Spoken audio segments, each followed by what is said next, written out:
हम आपके सामने लाएंगे समाज के वो चेहरे जिनसे मिलती है प्रेरणा, जो हमें जगाते भी हैं, बताते भी हैं कि हमको कैसे आगे बढ़ना, समाज में कैसे भागीदारी हो, ये भी समझाते हैं। हम चाहते हैं एबी न्यूज आपको उन विभूतियों से हर सप्ताह रूबरू करे जिन्होंने समाज में कहीं न कहीं अपना मुकाम हासिल किया। हमारा उद्देश्य साफ है कि आपकी विभूतियों से प्रेरणा लेकर आगे हम आपको ऐसी शख्सियत से कराएंगे रूबरू कि आप समाज में इनसे प्रेरणा लेकर आगे बढ़े और समाज में नया मुकाम हासिल। पीलीभीत के राजनीतिक मानचित्र पर इन दिनों बरखेड़ा क्षेत्र के विधायक स्वामी प्रवक्तानंद का नाम तेजी से उभर रहा है। विकसित भारत संकल्प यात्रा के तहत हर दिन गांव-गांव में जाकर लोगों को जागरूक कर रहे हैं। सरकारी योजनाओं की जानकारी देकर शिविर लगाकर लोगों को अधिक से अधिक लाभ मिले, इसके लिए हर संभव प्रयास कर रहे हैं, जिसके चलते पीलीभीत में अपनी कार्यशैली को लेकर चर्चा में है स्वामी प्रवक्तानंद। स्वामी प्रवक्तानंद से इसी भ्रमण के दौरान चठिया सेवाराम में महंत अवनीश रतन महाराज के आश्रम में वार्ता की। इस भ्रमण के दौरान स्वामी प्रवक्तानंद का राजनीतिक सामाजिक चेहरा जो सामने आ रहा है, उससे लोग काफ़ी प्रभावित हैं, क्योंकि आम जनमानस के बीच लोकप्रिय भ्रष्टाचार के खिलाफ मुखर और जनता की समस्याओं के लिए जुझारू व्यक्तित्व है स्वामी प्रवक्तानंद जी का। प्रस्तुत हैं उनसे वार्ता के कुछ अंश। भारत माता की, भारत माता की। स्वामी प्रवक्तानंद जिंदाबाद, स्वामी प्रवक्तानंद जिंदाबाद जिंदाबाद। नरेंद्र मोदी जिंदाबाद, योगी मोदी जिंदाबाद, योगी मोदी जिंदाबाद। अरे सब लोग बोलो सलमान को जय। भारत माता की जय। भारतीय जनता पार्टी 2047 में विकसित भारत के मिशन पर निकली है, और अगर सही मायनों में देखा जाए तो विकसित भारत की तस्वीर इन गांव से निकल के सामने आती है, क्योंकि जिस तरह से बरखेड़ा क्षेत्र के विधायक भारतीय जनता पार्टी के स्वामी प्रवक्तानंद आज विभिन्न गांवों का दौरा करके सरकारी योजनाओं और तमाम तरह की समस्याओं का भी समाधान सुनते हैं, समस्याओं को भी सुन रहे हैं, सरकारी योजनाओं का लाभ कैसे ग्रामीणों को मिले उसके बारे में लोगों से बात कर रहे हैं।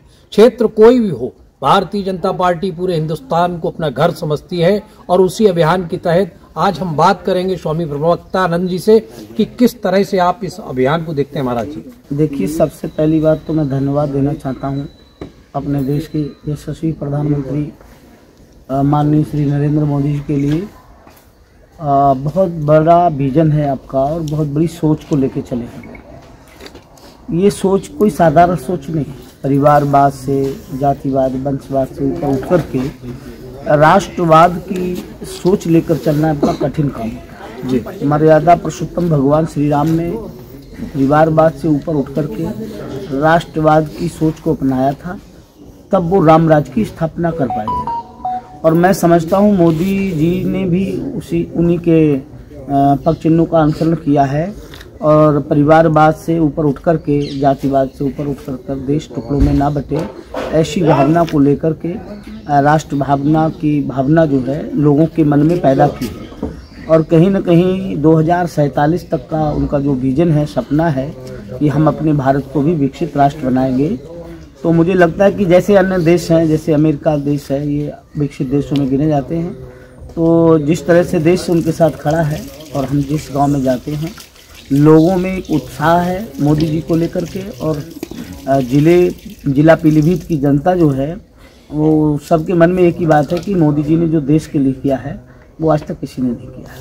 और हम सब उनके विकसित भारत संकल्प यात्रा के तहत हम अपने भारत को विकसित राष्ट्र बनाने में उनके साथ हैं। महाराज जी, जिस समय विरोधी जब बात करते हैं कि हम बैकवर्ड का गणना, ये गणना, वो गणना, लेकिन आज मोदी जी ने एक ऐसी आरक्षण की बात कही कि हमारा किसान आरक्षण उसके लिए करना है, युवाओं के लिए करना है, तो इस मामले में आप कहाँ तक कितनी बढ़िया? कायरों का काम है जातिवाद का शोर मचाना, और हमारा और मोदी जी का सपना, और मैं समझता हूँ कि जो जो अपने देश से प्यार करता होगा वो जाति से, परिवार से, वंश से ऊपर उठकर काम करेगा।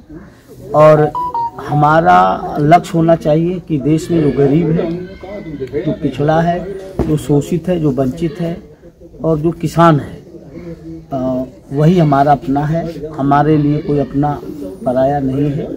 जो शोषित है वो हमारा है, उसके लिए हम काम करेंगे और सबके लिए समान रूप से अधिकार देने के लिए, जैसे कि मोदी जी ने एक नारा दिया है कि सबका साथ, सबका विकास और सबका विश्वास और सबका प्रयास। तो जैसा उन्होंने बोला है वैसा वो कर भी रहे हैं, जमीन पर उसको उतारा है। आपने देखा कोरोना जैसी महामारी इतनी बड़ी आई और देश में त्रहमाम मच रहा था, परंतु सजगता के कारण, माननीय मोदी जी की सजगता के कारण हमारा देश नुकसान से बचा और सभी लोगों ने उनका साथ भी दिया। और उन्होंने अगर उस समय कोरोना जैसी महामारी में भीषण आपदा थी, अगर राम के घर अनाज भेजने का काम किया तो रहीम को घर भी पहुंचाया। उसके बाद सुनीता को आवास शौचालय दिया तो सलमा को भी दिया। मुझे तो नहीं लगता किसी आदमी के साथ कोई भेदभाव किया हो। और आप देखें वैक्सीनेशन जब करवाया, 2-2 डोजें लगाई तो सबके लिए समान रूप से ये लगवाने का अधिकार दिया और सब सुरक्षित रहें, स्वस्थ रहें, निरोग रहें, ऐसी कामना करते हुए उन्होंने अच्छे मन के साथ देश को बचाने का काम किया है। और इसमें उत्तर प्रदेश के माननीय मुख्यमंत्री जी ने भी सहयोग किया है, उनके साथ कदम से कदम मिलाकर के काम किया है। महाराज जी, बहुत कम समय में लोकसभा चुनाव है, ऐसे पीलीभीत की जनता आपसे खासकर बड़ा स्नेह रखती है और बड़ा विश्वास भी करती है। क्या अपेक्षा है जनता के प्रति और जनता से आपको और आप जनता से? देखिए, जैसे देश के प्रधानमंत्री जी अपने को कहते मैं देश का प्रधान सेवक हूँ और उत्तर प्रदेश के मुख्यमंत्री जी अपने को प्रदेश का सेवक मानते हैं, तो मैं भी एक विधानसभा बरखेड़ा का सेवक हूँ। और क्या होगा ये संगठन तय करेगा। जनता के प्रति हमारा धर्म है, हमारा धर्म हो सेवा, हमारा कर्म हो सेवा।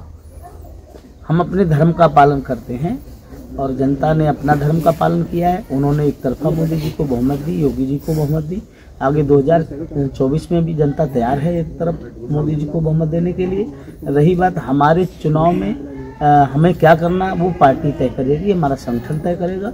जो जिम्मेदारी हमें पार्टी संगठन की ओर से मिलेगी, हम उस पर पूरी निष्ठा के साथ अपने ईमानदारी से उतरने का प्रयास करेंगे। महाराज जी, आखिरी सवाल केवल पीलीभीत की जनता के लिए, क्या कहना चाहेंगे आप पीलीभीत की जनता से? चुनाव सिर पे है, ऐसे में कुछ अपेक्षा आपकी निश्चित रहेगी कि जनता को हमारी सरकारी योजनाओं जिन पे नहीं पहुंचे, आयुष्मान कार्ड नहीं पहुंचे हैं, जिनको सिलाई मशीन नहीं मिल रही, तमाम तरह की योजनाएं हैं, क्या आप? देखिए, पीलीभीत की जनता को बहुत ज़्यादा समझाने की जरूरत नहीं है। पीलीभीत की जनता इतनी समझदार और ईमानदार है कि पीलीभीत ही नहीं, मैं तो समझता हूँ देश की जनता ने 142 करोड़ देव ईमानदार जनता ने माननीय देश के प्रधानमंत्री मोदी जी को अपनी पलकों पर बिठाने का काम किया है। तो जनता को हमें समझाने की जरूरत नहीं, जनता हमें मार्गदर्शन कराती है कि आपको ठीक करना चाहिए। अगर गलत चलते हैं तो भी हमें जनता समझाती है और हमें अपने मार्ग पर लाने का काम जनता बताती है।